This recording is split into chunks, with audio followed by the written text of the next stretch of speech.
Welcome to another episode of the Canadian SME Small Business Podcast, the podcast where we explore the world of innovation and collaboration. Today, we have a special focus on the Ontario Collaborative Innovation Platform, or OCIP, and its role as a bridge between industry and academia. I'm your host, Maheen, and joining us today is Dr. Robert Luke, the CEO of eCampusOntario. He will be sharing his insight into the inception of OCIP, its impact on Ontario's innovation ecosystem, and how it's reshaping the dynamics between the private sector and the academic institutions. Now let's dive into this exciting conversation with Dr. Robert Luke. Hi, Robert. On behalf of Canadian SME, I'd like to welcome you to the Small Business Podcast. How are you today? I'm very well, thank you. How are you? Very well, thank you, and very pleased to have you with us this afternoon to dive into the world of innovation and collaboration with a special focus on the Ontario Collaborative Innovation Program, or OCIP. Now, Robert, the Ontario Collaboration Innovation Platform is being described as a very crucial bridge between industry and academia. Can you elaborate on the inception of OCIP and what led eCampusOntario to prioritize this collaborative initiative? Thank you for the question. It's important to take a bit of a step back to understand the history of OCIP, or the Ontario Collaborative Innovation Platform, because it's actually been something that has been in development for quite some time. Way back in the spring of 2019, the Council of Ontario Universities, Colleges Ontario, and the Council of Academic Hospitals of Ontario, so the three organizing bodies of the public research performing bodies, so universities, colleges, and hospitals, got together to discuss ways in which they could all work together as a system and as a sector to support the needs of industry. And that's important because in Canada, we have many good companies in Canada, and we have some companies that do research and development, but we don't have enough companies doing research and development. Mm-hmm. We don't really know actually how many companies do R&D because the data are not that good. We know that about 2% of companies in Canada file for scientific research and experimental development tax credit, and estimates are about 7 to maybe 10, up to 12% of companies are actively engaged in research and development.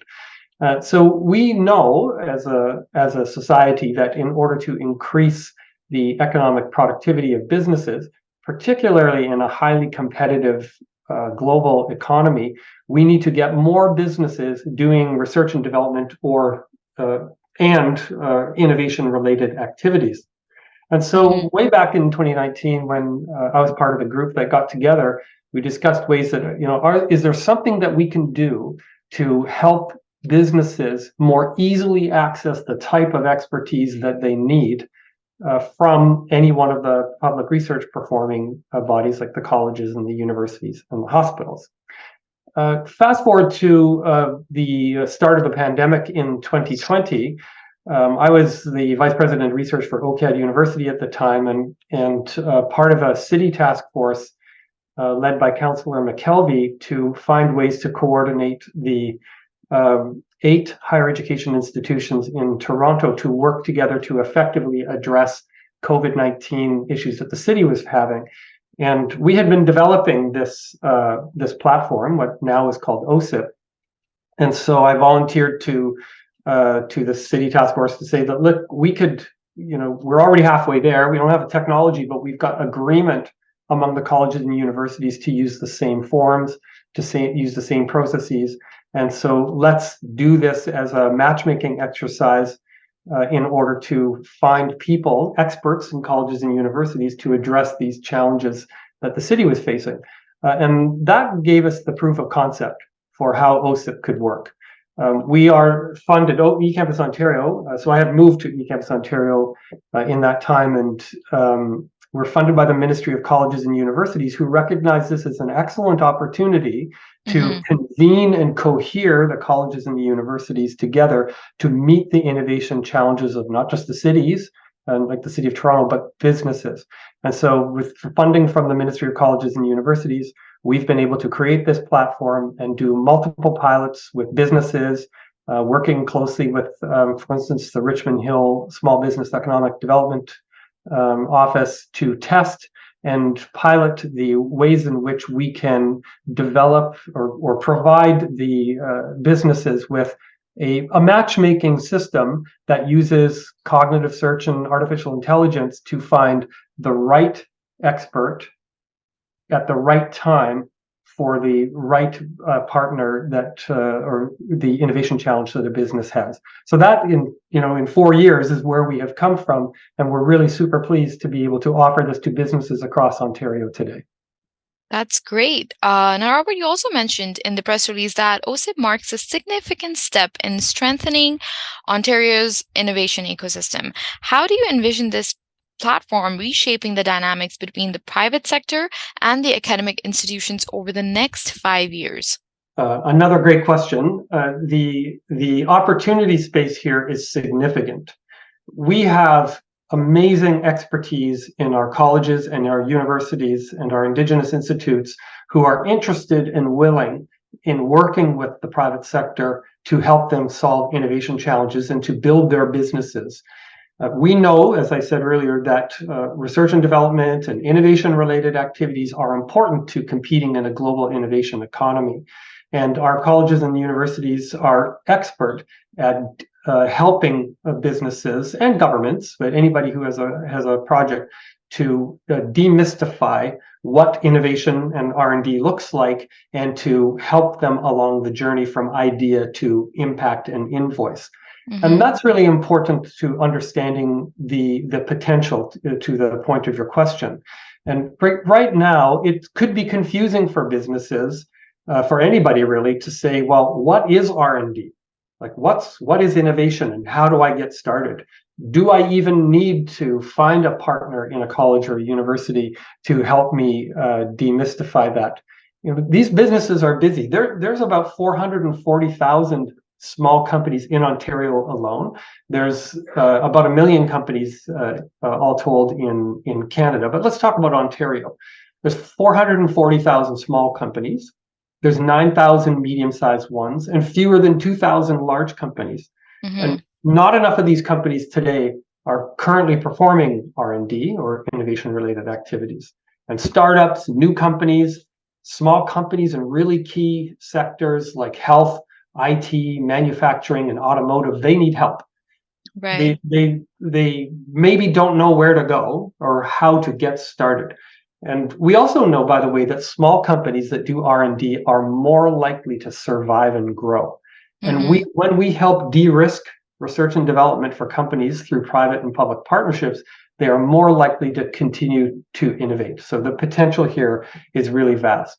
Right. So over the next 5 years, we see us having more businesses working with more of the institutions that we represent, the 53 publicly assisted colleges, universities, and Indigenous institutes in Ontario, in providing these real-world projects for their students to work on. And mm-hmm. we see that the biggest advantage is helping to demystify for businesses how to get started, where to find help. And importantly, one of the things that OCIP does is it doesn't just use AI to match you to an expert. It actually uses the same AI to go and match you to a potential funding source that exists to help businesses fund the cost of R&D. Right. And Robert, one of the standout features of OCIP is the emphasis on real-world learning initiatives. How does OCIP ensure that these real-world research projects remain aligned with the evolving needs of both the industry and academia, providing meaningful experiences for researchers and learners? Well, that's really important. The benefit of working with a college and a university and an Indigenous institute is that you are going to work with experts, faculty experts, the professors, but you're also going to get to work with experts in training the students or the learners.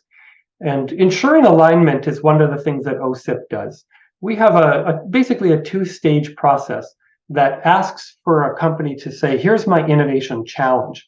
And we do an initial match to an expert, and that expert gives the business a confidential expert assessment of what their innovation challenge looks like, and maybe helps level set it a bit and say, well, maybe you need to consider taking a step back over here and prototyping, or maybe you need to look at some of the IP that you can license to help you here. And then the second stage is to if the business decides to go on to a full project. At every step on the way, there's alignment there because we've helped to match the innovation challenge to the expertise that exists in the higher education institution. And that helps to reinforce the match to the learners. And I just want to focus for a moment on the value of having learners work with professors and businesses on these real world challenges. Mm-hmm. The learners get the opportunity to apply their skills that they are learning, their competencies. This could be in engineering, it could be in health, could be in information technology, it could be in food science, or creating recipes in a research kitchen such that exists at Niagara College or George Brown College, for example. It could be done in concert with the food science experts at those colleges and Guelph University, for instance, which has an excellent food science program. The point is that all of these learners are working on these real world challenges, these real projects that are like they will see when they graduate. And this has some really important benefits. For the learners, it helps reinforce the idea that they need to be able to work as part of a team. They need to be able to work in response to challenges and innovation that's out there in the world. And when they do this, they gain what we would call innovation literacy. They understand what innovation looks like. And the businesses, by absolutely helping to teach innovation literacy in these learners, are helping to amplify the curriculum inside the colleges and the universities to ensure that the learning is meaningfully oriented to the kind of challenges that businesses are facing. And a really great result of this is not only do the learners get a great experience, the industry gets some problem solving, but those businesses can then turn around and potentially hire those learners when they're ready to graduate, because they will have experience working with maybe that business themselves or other businesses like them on challenges that those businesses are actually facing in the world today. And OCIP also serves as a platform for academic institutions to flaunt their expertise. Robert, can you share some success stories or examples where this showcase has led to significant breakthroughs or partnerships? Great question. Thank you. The opportunity for faculty members or professors to showcase their expertise is significant. We've seen this in the matchmaking we did with the City of Toronto to address COVID-19 issues. We did 2 rounds, so 2020 and 21, and then we did a 3rd round in 2022. The first 2 rounds were really, really focused on addressing COVID needs, and the faculty members across the universities and colleges were able to not just help the city address the needs, and these needs were across the board, from how to reuse N95 masks to supporting socioeconomically disadvantaged groups to access systems and care, through to innovations in tax filing, because if all of your tax filing was done in person before, it needs to move online like everything else did at the time. So those are some examples of where the faculty members were able to say, oh yes, we've got some expertise that can help solve those challenges. We've helped businesses to do similar things. Companies that are working in the food space or the pharmaceutical technology space to say, well, we need some help in developing this technology or cybersecurity, and faculty members are able to say, oh yes, we can stand up and do that. We support a lot of the economic priorities in the province, for instance, around automotive. And there's Ontario Tech University has helped build the new Aero e-car. The University of Windsor has fantastic expertise in automotive, all kinds of automotive, from drivetrain to electrical systems, battery systems, just like Ontario Tech. Niagara College is a manufacturing research center as well, which is all helping businesses to innovate in key areas of the economy. Right. Now, efficient funding access seems to be a key feature for OCIP. Can you delve into how the platform streamlines this process? Furthermore, how does eCampusOntario ensure transparency and fairness in allocating these funds to the right projects? So we don't necessarily allocate funds ourselves. We do provide some funding to support businesses. We have, as we have piloted this, providing vouchers to businesses to come and access the experts in the Ontario post-secondary education system.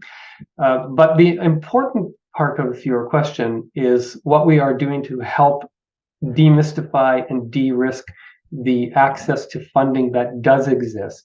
So we work very, very closely with many partners in the provincial and federal research and development landscape. The Ontario Centres of Innovation is a fantastic funder, a great partner with us. The NRC IRAP, or the National Research Council's Industrial Research Assistance Program, we're closely with them. MyTax is another funder. The Natural Sciences and Engineering Research Council. All of these are funders that are providing billions of dollars in public subsidies to businesses every year across the country. Of course, federally, and in Ontario, the Ontario Centres of Innovation. What OCIP is doing is helping to ensure that we are helping the companies to access an expert, but also find out which is the best funding opportunity and which is the most likely for them to succeed. We can't guarantee that they will be successful in a funding application, but we can get them further down the pathway in their partnership and further down the pathway in the development of their innovation challenge that will help them have better success with the funders. And our goal there is to help businesses to innovate and also to help more and better applications be received by our funding partners who are out there looking to provide funding to the ecosystem. No, absolutely. Now, Robert, from what we understand is that networking and building relationships between institutions and the business community are paramount. As OCIP continues to grow and develop, what strategies or tools are being considered to strengthen and expand these networks, ensuring continued collaboration and knowledge sharing? Well, the network effect is the most important thing here. We are working in lockstep with many, many partners that are active in the supporting of industry to innovate. I've already mentioned a bunch of them. Federally. So the networking and building relationships is one of the most important features of what we are able to do with OCIP. I've already mentioned how we're working in lockstep with many of the funders that exist out there. Ontario Centres of Innovation, MyTax, NRC IRAP. These are all really, really important bodies that are providing support to businesses who want to innovate and support to businesses who want to innovate in concert with the experts and the learners in our colleges, universities, and Indigenous institutes. It's really important to understand that we're not trying to replace any one of those, but that we are amplifying the abilities of each of those agencies to reach more businesses. I started out by saying that somewhere between 2 and say 10% of businesses are actively innovating and doing R&D in our economy, and we need more to do that.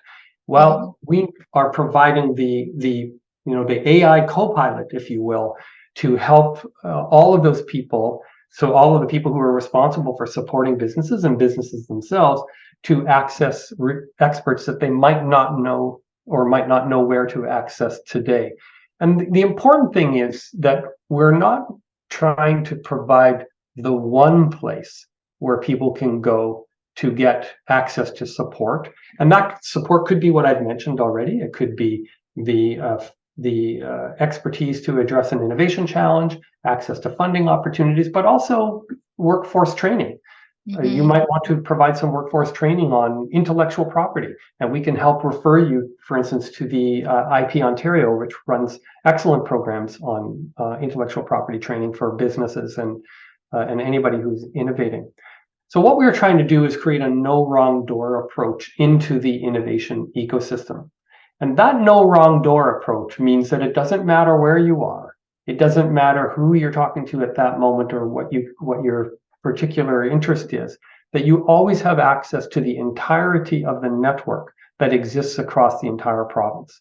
So if you're a small business in Belleville and you want to work on some kind of product in the natural foods space, because I know Loyalist College has a great, I think it's a plant-based research facility. Well, they can access that if they know that they could just go down the street to Loyalist College. But what if they need more advanced food science support to augment their support? Well, they can get that via the network, because maybe there's somebody at the University of Toronto, for instance, who wants to provide that expertise. And if you're working in, providing, say, a food product, you could tap into the food scientists, as I mentioned, at Guelph, and also the chef schools at Niagara College and George Brown College, where they're actively doing research with companies to help them develop new food products. So the point of this is we are able, through OCIP, to leverage the convening power of eCampusOntario, because we represent all colleges, universities, and Indigenous institutes in the province, and we can say that there's no wrong door into the ecosystem. You're able to, despite who you may know today, we can introduce you through the system to people that you might not know today, but you might need to know tomorrow at the next stage in your project. And that's really important for supporting the needs of businesses, de-risking and demystifying innovation, providing access to the right resources and the right expertise at the right time, and helping those businesses along their journey from idea to invoice and impact. Thank you, Robert, for shedding light on the exciting initiatives and the bright future of the Ontario Collaborative Innovation Platform. I mean, your insights have been invaluable, and I'm sure our listeners are as inspired as I am by the potential for collaboration and innovation in Ontario. Thank you so much for your time today. Thank you very much. I appreciate the opportunity. Thank you, Dr. Luke, for shedding light on the exciting initiatives and the bright future of the Ontario Collaboration Innovation Platform. Your insights have been invaluable, and I'm sure our listeners are as inspired as I am by the potential of collaboration and innovation in Ontario. And that's a wrap for today's episode of the Canadian SME Small Business Podcast. We hope you found our discussion with Dr. Robert Luke enlightening and inspiring as we explore the exciting initiatives and the bright future of the Ontario Collaborative Innovation Platform, or OCIP. Before we go, we'd also like to express our sincere gratitude to our valued partners who make this podcast possible. Thank you to our exclusive banking partner, RBC, our shipping partner, UPS, and our accounting software partner, Xero. Your support is instrumental in bringing you these insightful discussions. If you enjoyed this episode and want to stay updated on the latest innovations and collaborations, be sure to subscribe to our podcast. Feel free to share your thoughts and feedback, and we will look forward to bringing you more exciting discussions in the world of innovation and collaboration. Until next time, stay inspired and keep innovating.